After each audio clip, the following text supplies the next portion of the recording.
Hello everyone. In this video, we'll talk about SOUN stock and key levels to watch November 6, 2025. In previous trading session, the stock formed a bearish candle.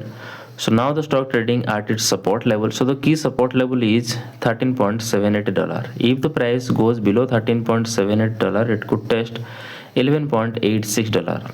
The key resistance level is $16.57. If the price breaks above $16.57, it could test $19.11.